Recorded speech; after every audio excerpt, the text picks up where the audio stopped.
Se va a desarrollar este fin de semana un encuentro, es el cuarto encuentro provincial de niños y adolescentes con diabetes. Y han venido especialistas que están justamente con nosotros y con Roxana Lopresti. ¿Cómo le va? Hola Dani, ¿Cómo ¿qué andan? tal? Buen Bienvenidas. día. Bueno, y le damos la bienvenida a Marina Gunche y a Parisat Dekbor, que es así. Ambas son profesoras doctoras en literatura y han venido precisamente a nuestra provincia para observar qué es lo que sucede aquí en nuestra provincia en este encuentro que se va a desarrollar desde mañana hasta el domingo en La Paz con los chicos diabéticos aquí de Mendoza. ¿Con qué expectativas vienen? ¿Por qué vienen a realizar este trabajo de campo aquí en nuestra provincia? Bueno, vienen de universidades de Estados Unidos. Sí, yo vengo de la Universidad de Akron y vengo con fondos de la universidad justamente para visitar este campamento, y lo que quiero hacer es observar la estructura del campamento, las actividades que se ofrecen a los niños y a sus familiares, y muy especialmente para observar las interacciones entre médicos y pacientes.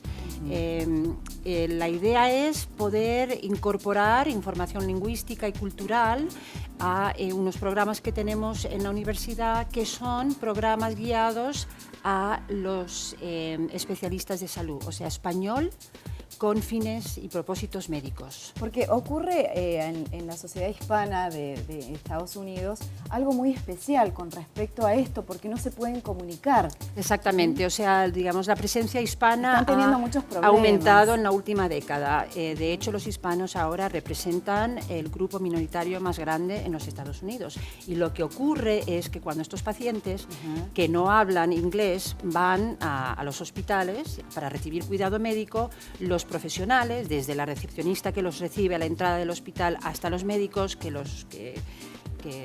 con quienes se reúnen en los consultorios, no hablan español, y entonces no hay manera de comunicarse. Y hay muchísimos estudios y bibliografía médica, artículos que se han escrito sobre los tipos de errores que ocurren cuando no hay comunicación, que tienen pues consecuencias nefastas, ¿no?, para el paciente. Y Marina, son muchos los errores que se cometen en este sentido, ¿no? Por esto, sí, por la falta de comunicación, por esto que no manejan el mismo idioma. Claro, es una cuestión de problemas de comunicación lingüística, pero también cultural.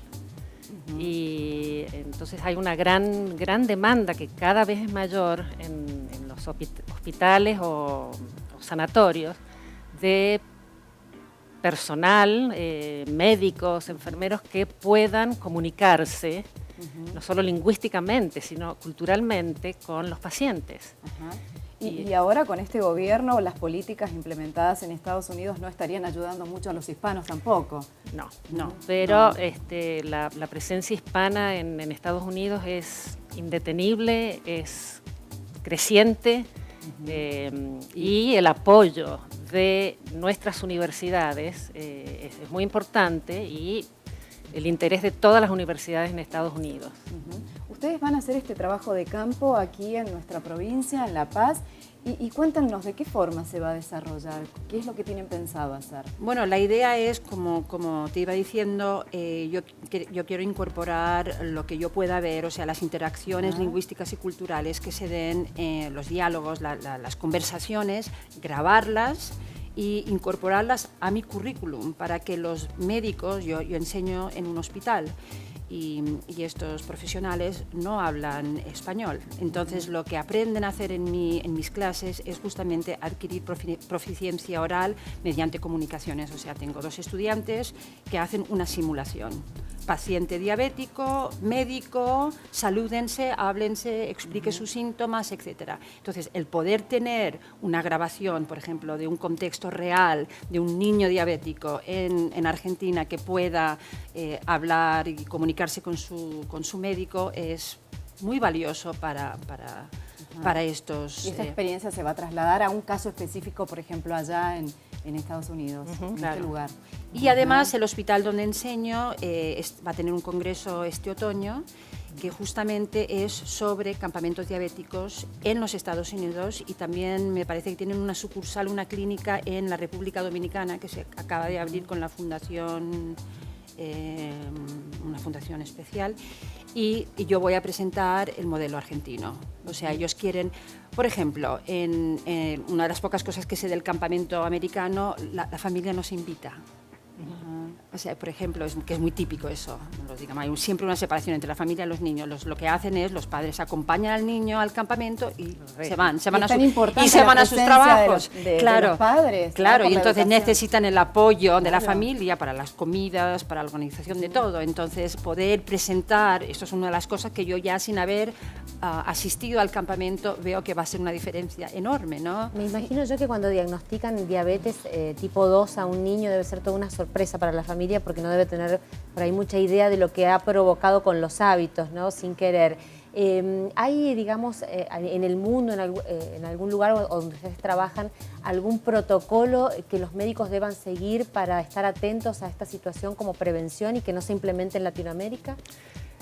La verdad que no sé, esto para mí es algo nuevo, ajeno a mi preparación académica, que es literatura, así que me estoy metiendo en algo nuevo, y bueno, estoy observando, aprendiendo, y lo único que sé es que la diabetes es el problema de salud número 1 entre la población hispana de Estados Unidos. Sí, por la alimentación, y aquí en Mendoza también. La les alimentación digo. es sedentarismo. y el Sí, sí. sedentarismo. Pero el caso también es que las incidencias de diabetes en los inmigrantes hispanos es mucho más alta que en los países de origen, porque en muchos casos viven una vida apresurada, trabajan, no comen en casa, comen comida barata, basura que lo llamamos, ¿no? Que es la comida típica del Chatarra. McDonald's y tal, que se come en los Estados Unidos, no tienen el apoyo de la familia, etcétera. Entonces es mayor, de hecho, la incidencia de diabetes en emigrantes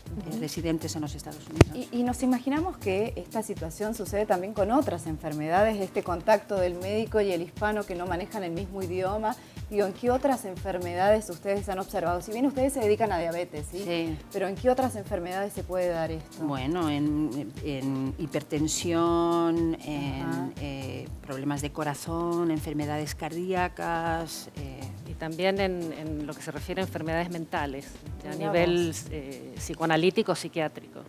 Y es la Anorexia, bulimia, depresión. Los trastornos alimenticios sobre todo, Claro. ¿no? Y trastornos de ansiedad, etcétera. Sí. Y para cerrar, ustedes después de esto lo van a plasmar, me imagino, una investigación, y Mendoza va a estar conociéndose en todo el mundo. Ya se está conociendo. Por este encuentro que ustedes van a presenciar durante este fin de semana. Ajá. Exactamente. Y bueno, y después esto, ¿cómo va a ser? ¿Se va a trasladar a dónde?